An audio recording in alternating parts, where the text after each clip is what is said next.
Come, let us spill this already spilled juice and get into some entertainment news.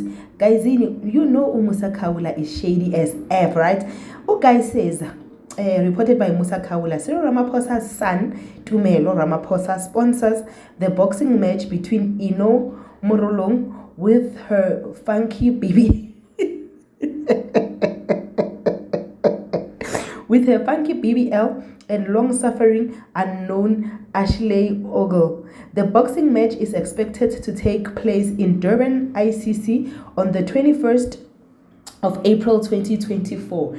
So will Casper be the one training them, or what's going to happen? But I don't want to lie. Umusa kept like he murdered me when he said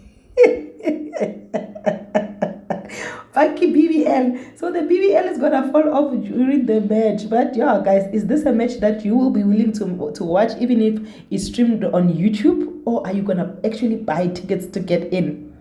Do like, share, and subscribe.